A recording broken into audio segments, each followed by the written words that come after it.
If one day you see a dolphin swimming toward you, there is a chance, just a chance, that UVA just become the unsuspecting target of the ocean's most charming con artist. Dolphins are masters of stealing hearts and sometimes fish-armed with nothing more than that signature, unblinking smile. But make no mistake, this isn't a genuine expression of joy. So that upturned mouth isn't there because the dolphin is thrilled to see you. It's simply a byproduct of anatomy. Their facial structure naturally forms that curve, locking them in a perpetual state of cheerful.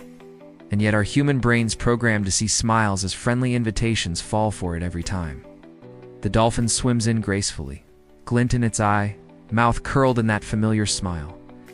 The tourist leans closer, heart melting, convinced this is the beginning of a beautiful friendship. We are so eager to believe in a connection that we overlook the mechanics of how it's formed.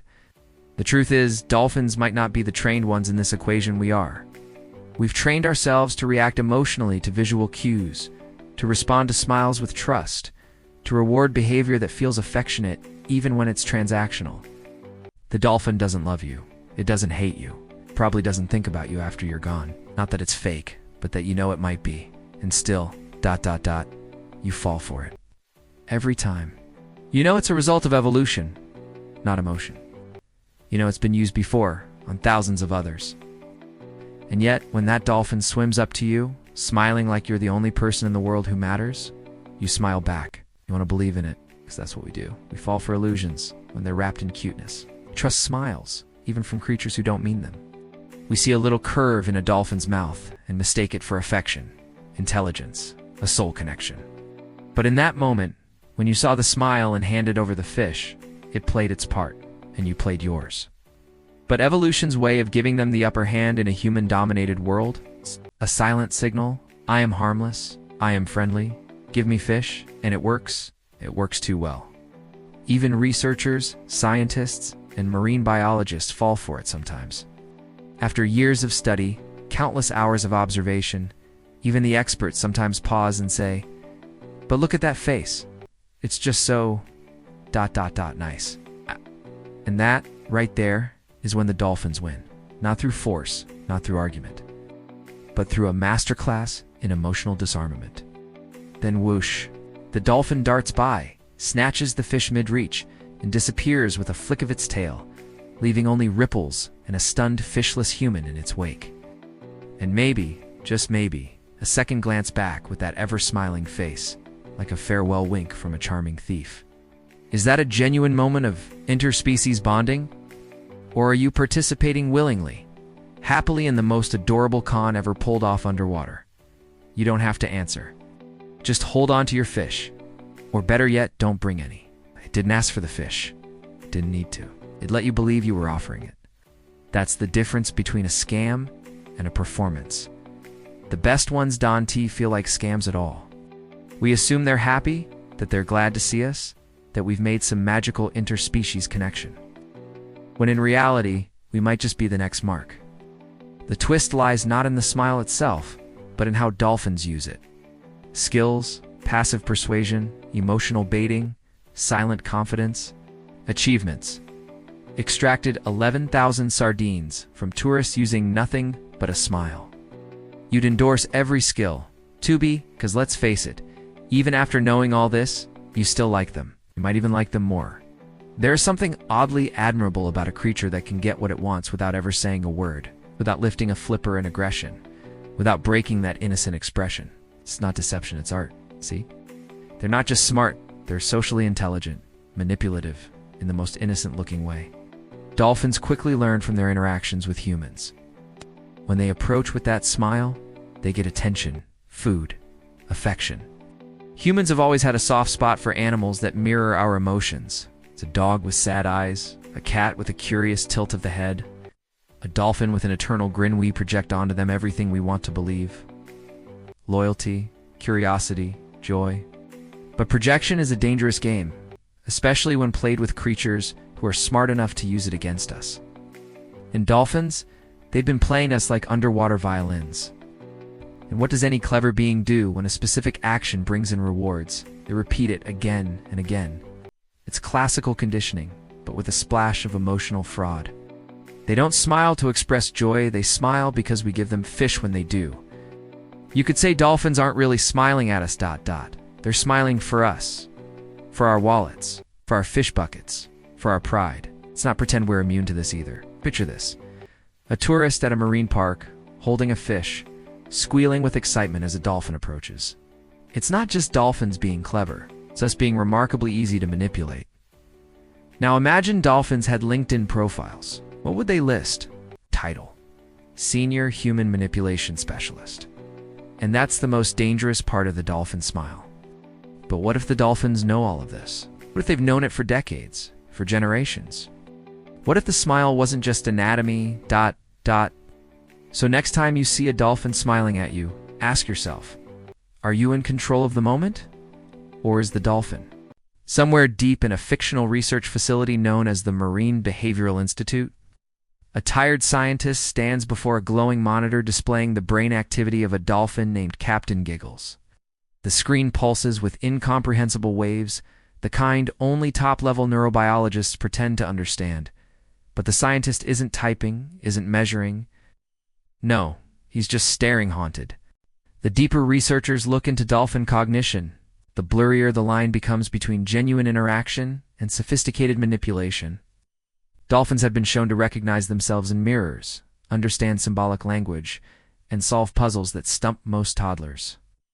He flips to a photo of himself, aged 10 years younger, standing proudly with his first dolphin subject.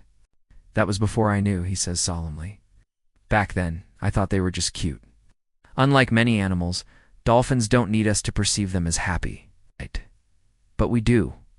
We want to believe that they are enjoying their time in marine parks. That they genuinely want to interact with us in the wild. That they're grinning because we amuse them.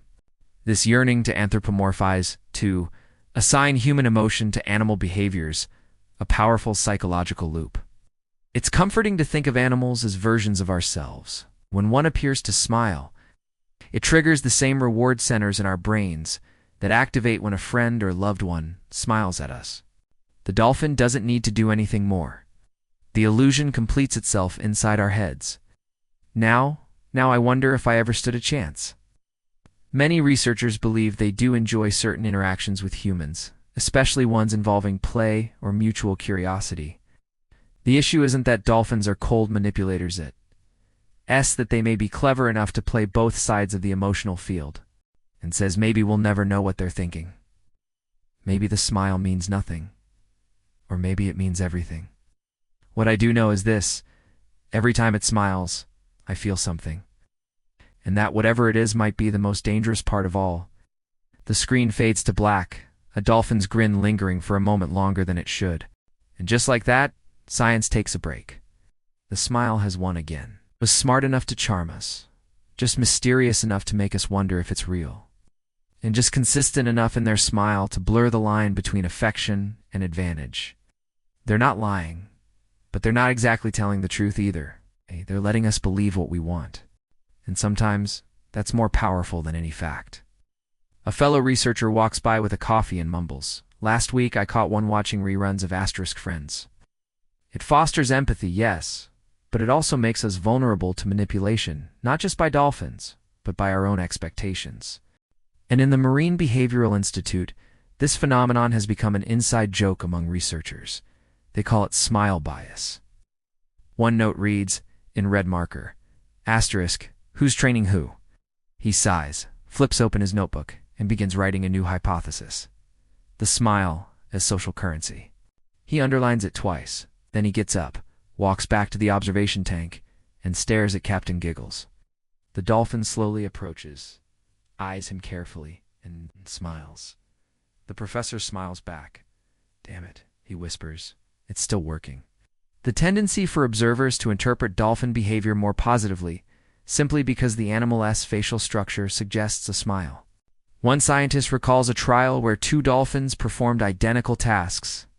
The only difference? One happened to be positioned at an angle where its smile was more visible. Participants rated that dolphin as more engaged, more cooperative, and clearly enjoying itself more. Objectively, it did nothing different. Subjectively, it won, with its face. I swear it laughed at the right moment. The camera zooms in on the coffee cup, which reads, asterisk smile back. It's polite. In this alternate reality, science is not just trying to understand dolphins, it's trying not to fall in love with them. But perhaps the most unsettling finding is how aware they seem to be of human behavior. In controlled experiments, dolphins learn patterns so quickly that researchers have had to intentionally randomize protocols to prevent being outsmarted.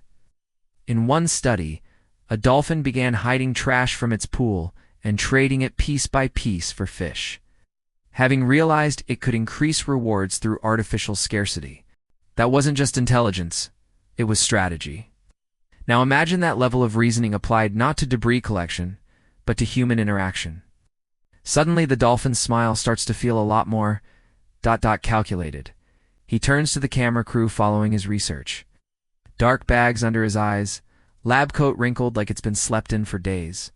It smiled again, he mutters, voice trembling. I didn't even offer food this time, just looked into my soul and grinned.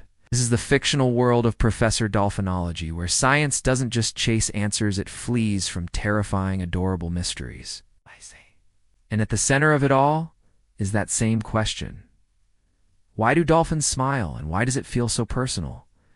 The dolphin smile has become more than a biological quirk.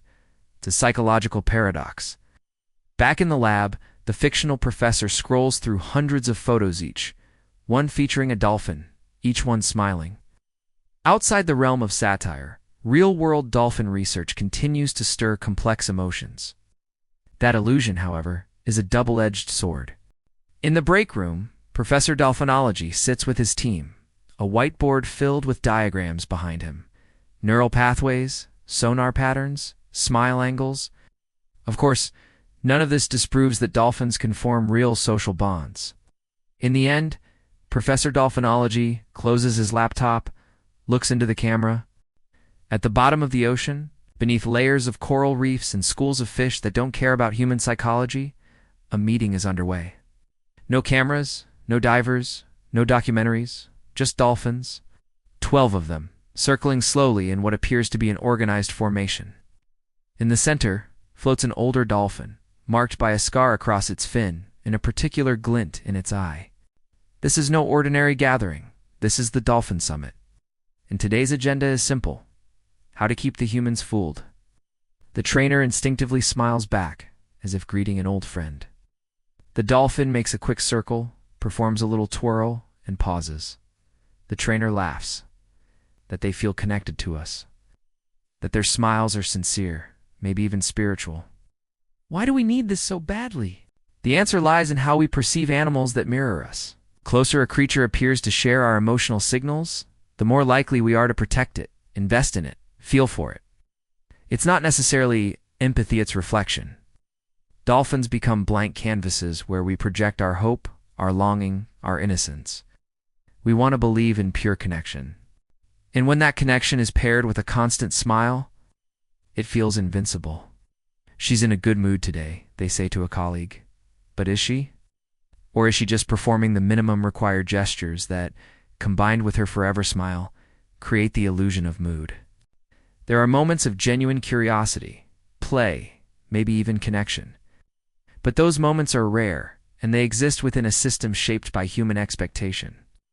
Our need to see dolphins as joyful friends may prevent us from understanding what they actually need. Phase 1, smile for food. Phase 2, smile for fame. Phase 3, smile until they believe we're gods.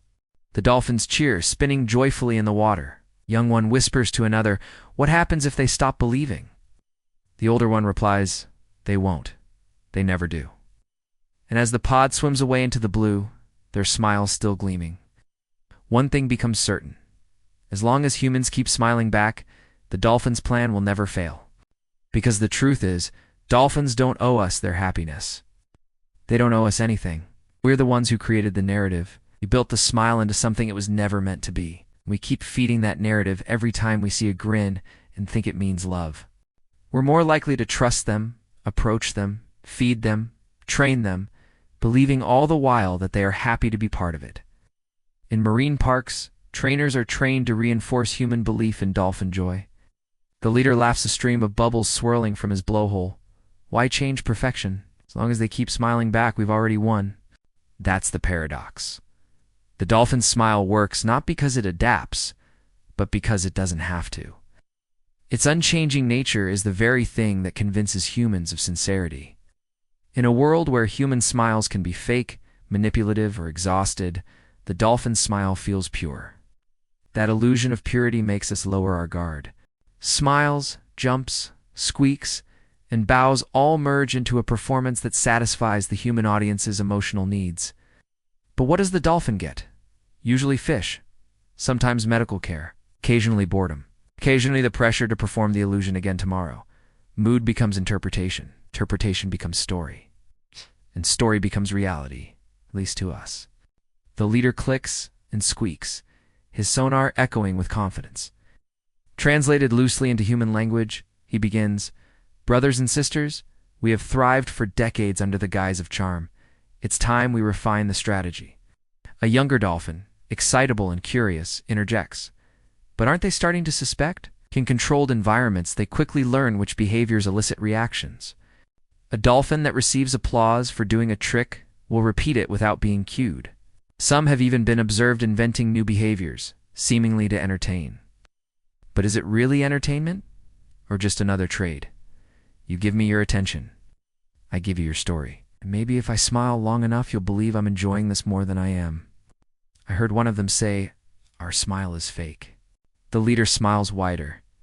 Exactly, that's why it works. In this imagined world, dolphins are not just marine mammals. They're emotional tacticians, carefully orchestrating behavior to elicit maximum results from the species that feeds and worships them. It's satire, of course, but satire has roots. In nature, manipulation isn't evil, it's survival. And dolphins? They've survived beautifully. Part of this survival comes from the use of signals that humans interpret as positive, whether intentional or not. Dolphins consistently exploit one of the most potent human biases: the assumption that a smile equals trust, peace, friendliness. The fact that their smile is structural doesn't lessen its power, it enhances it. It cannot be turned off, so it never appears deceptive. Humans love consistency. The dolphin's smile is nothing if not consistent. Now picture this scene in reverse. A human trainer enters the enclosure. The dolphin glides forward, mouth curved as always. We love these stories. Stories that say dolphins love us. That's where the danger lies. Because not only does the smile allow dolphins to bypass suspicion, it actively reshapes our behavior toward them. In the fictional summit under the sea, another dolphin raises a flipper. Should we change our tactic? Try something new? Researchers have even suggested that dolphins may be aware on some level of the effect their appearance has on people. Of course, not every dolphin is playing a part, and every interaction is manipulation. Back at the underwater summit, the leader closes the meeting. In the dimly lit corridors of a dolphin research facility, a group of behavioral scientists gather around a massive whiteboard filled with scribbled notes, smile diagrams, and question marks that seem to multiply with each passing day. Above it all, one phrase is circled in red ink: the smile loop. It's not an official theory. Not yet. But it's what the team has started calling the psychological feedback cycle that occurs when a dolphin smiles at a human, and the human, unable to resist, smiles back. Most people assume that the training in dolphin-human interactions is one-directional. We blow the whistle, they jump, we signal, they respond. But if they're training us too? Studies have shown that dolphins can recognize individual humans, recall specific training sessions, and even modify their own behavior to maximize attention and rewards.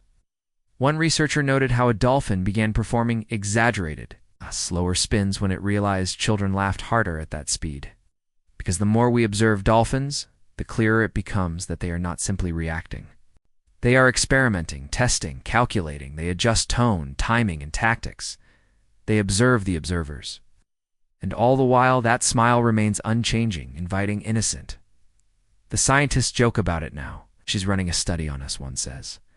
Watching a particularly clever dolphin named Mocha perform the same action in slightly different ways for different trainers. She's collecting data. The others laugh, but no one disagrees. It didn't spin that way when adults were around. It didn't even do it for food. It did it for applause. From there, everything escalates. Food, affection, awe, stories, and funding. In aquariums, marine parks, and documentaries, dolphins are portrayed as cheerful companions, willing participants in the great show of interspecies friendship. We want to think they like us, bond with us, choose us, that their cooperation is based on affection rather than habit, that the click of their sonar and the tilt of their head mean they're listening. Maybe they are. Maybe they aren't.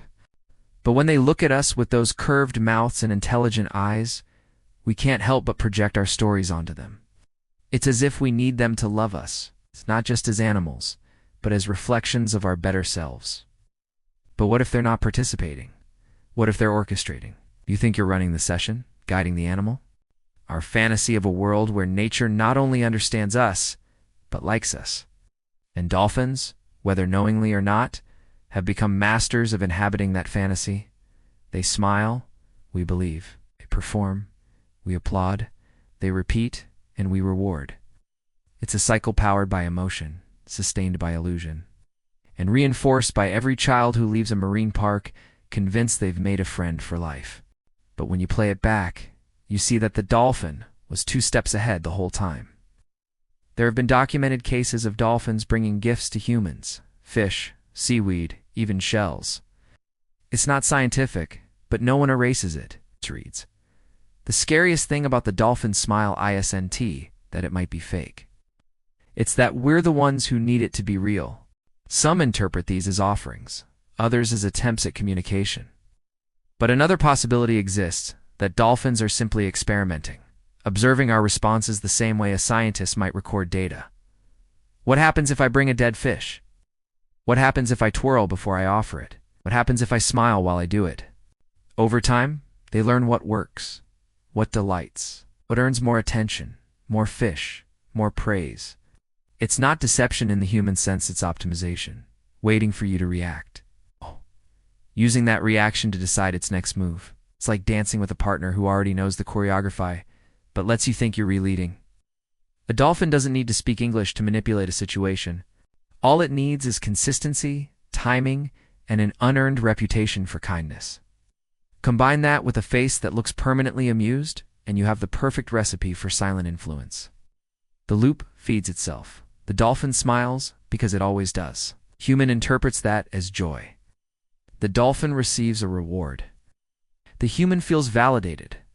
Visitors found this so amusing that they began tossing their own items into the pool, hoping the dolphin would do something clever with them. It did. For days.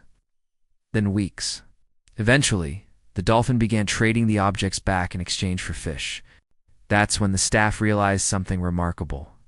The dolphin wasn't just entertaining the guests. It had turned the guests into vending machines, and the cycle continues, unchallenged, unstoppable, and utterly delightful for both sides. But beneath that delight lies an uncomfortable possibility that dolphins, knowingly or not, are shaping our behavior just as much as we are trying to shape theirs. And then there's the case of the dolphin who started playing with a feather, tossing it in the water and catching it on its nose. This kind of behavioral adaptability is not just impressive, it's unsettling. This flips the narrative we've been told for decades. One veteran trainer described it best. You don't realize how much you re-giving away until you watch the footage. Even in the wild, dolphins display behaviors that suggest a sophisticated understanding of social dynamics not just within their pods, but across species. And yet, despite all this, we still want to believe. We want the dolphin's smile to be real. At S, the heart of the smile loop. It is not really about the dolphin at all. It's about us. It's our hope, our need. Back in the lab, one of the interns writes a note at the bottom of the whiteboard, underneath all the technical data and scatter plots. In the quiet hours of the evening, when the research tanks are still and the tourists have gone home, a single dolphin floats near the surface. Eyes half closed, mouth still curved in that unmistakable arc. It doesn't move, doesn't play, doesn't perform. It simply drifts smiling. And somewhere beyond the glass, a lone staff member watches, a question lingering in their mind that science can't quite answer. What does that smile mean when no one's watching?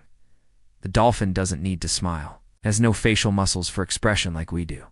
It cannot frown, cannot scowl, cannot raise an eyebrow in mischief or squint in suspicion. Yet that curve-fixed eternal speaks louder than words. It is as much a mirror as it is a mask. For years, humans have projected meaning onto that smile. We've turned it into a symbol of joy, connection, even spiritual harmony. But now, after decades of observation, interaction, and yes, manipulation, a new question arises. Have we misunderstood dolphins entirely? Have we mistaken evolutionary biology for emotional intimacy? Perhaps. But even if we accept that the dolphin smile is not a true expression of emotion, we must also admit that it's one of the most powerful illusions in the animal kingdom. It affects how we treat dolphins, how we feel about them, how much we're willing to forgive them even when they break the rules of behavior we set. Take, for example, the story of the dolphin who refused to perform during a scheduled show, instead choosing to swim slowly in circles, avoiding all cues. Trainers tried multiple times, but the dolphin simply floated, smiling passively as the crowd grew restless. Then, when the staff began tossing fish to another dolphin, who was still performing, the rebellious one sprang into action, executing the routine perfectly and collecting a triple reward. It had gamed the system, refusing to work until it saw proof that food was still available. Some might say that's laziness, others would call it strategic patience. But everyone agreed on one thing: that smile never faltered. We've seen it time and time again. Dolphins who feign injury to gain extra attention, dolphins who mimic a trainer's movements not for the trick, but for the laughter it earns, dolphins who learn to beg by lingering near the edge of their enclosures with a particularly charming tilt of the head. These aren't just tricks, they're tactics. Behind them is a brain that ranks among the most complex in the animal kingdom. It's not just the smile, it's the mind behind it. Even in their interactions with wild human surfers, divers, sailors, dolphins often display behaviors that walk the line between playfulness and control. They approach, tease, retreat. They allow people to believe they've made a special connection, then disappear without a trace. For those lucky enough to experience it, the moment becomes myth. A dolphin smiled at me, they say, years later, still convinced it meant something. And maybe it did.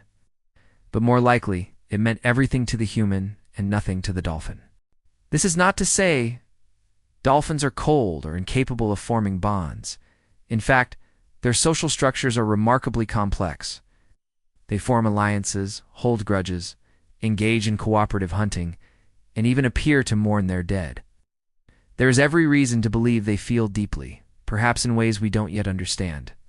But to tie all of that emotion to a single facial structure, to rely on a smile as proof of love, or joy is to ignore the vast richness of their actual behavior. The real tragedy of the dolphin's smile is that it's too perfect, it's too easy. It satisfies our need for connection without demanding effort. It tricks us into thinking we understand, when in truth we may be more disconnected than ever. By focusing on the smile, we ignore the body language, the vocalizations, the context. We ignore the science. And in doing so, we risk missing the real dolphin, the one that thinks, plans, plays, learns, and sometimes manipulates. But maybe that's the point. Maybe the dolphin's smile is not a lie, but a test, not of their intelligence, but of ours. Do we have the self-awareness to admit that we are being influenced? Can we accept that another species, one without words, may be better at reading us than we are at reading them? And if so, what does that say about the stories we've told ourselves for centuries about superiority, understanding, and control? As the lights dim in the facility, and the last researcher leaves for the night, a dolphin dives silently beneath the surface. The water closes above it, rippling faintly. Somewhere in the dark it clicks, softly perhaps, communicating, perhaps thinking, perhaps just echoing for the joy of it. We don't know. We may never know. But tomorrow, when the visitors return and the cameras roll, it will surface again, and it will smile. Not because it's happy, not because it loves us, but because it always has. And we, for reasons we may never fully understand, will smile back.